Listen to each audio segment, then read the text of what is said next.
I just breathed lightly onto the window, and a string of mysterious symbols instantly appeared on the glass. I knew right away the storm outside the plane wasn't natural, so I quickly pulled a staple out of a magazine and dropped it into a glass of water. The staple slowly spun in the water, and I locked onto the direction. The next second, I walked straight up to a young girl, but the problem wasn't the girl herself, it was a storm gem she was carrying. Right then, the storm hit hard, the plane started shaking violently, and everyone began to panic. But I stayed completely calm. I sprinkled some powder over the gem, then used tweezers to lift it out. The sky cleared instantly, and the plane was out of danger. But I acted like nothing had happened, and was already chatting with a flight attendant. The reason I was so calm is because I'm an 800-year-old sorcerer. 800 years ago, humans launched a war against an evil witch, and I was the one leading it. But when we stormed into her lair, all my men were turned into monsters.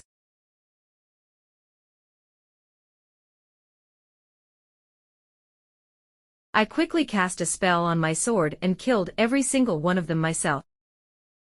But when I finally faced the witch, I was no match for her. She almost dragged me into the abyss. At the very last second, the holy oil on the ground caught fire and engulfed the entire lair. In the chaos, I struck her down, but just before she died, she left me with a curse, one that made me unable to die, doomed to live in eternal loneliness. From that day on, I became a sorcerer who would never age. For 800 years, the only one by my side was my butler, and today was the day he retired. Before leaving, I gave him my fountain pen as a keepsake, but I had no idea that gift would end up costing him his life, because the very next day, I got the news that my old butler had passed away. To find out what happened, I took my new butler and went to his house, but no matter how hard we searched, nothing seemed out of place. Just as we were about to leave, I suddenly noticed something on the floor, 3 dead flies. Something felt wrong. Every window had been shut the entire time. So how did flies get in? And why exactly 3? So I scattered some magic powder across the floor. The next second, a magic circle appeared, and the whole room started shaking. That's when we realized it was an illusion spell,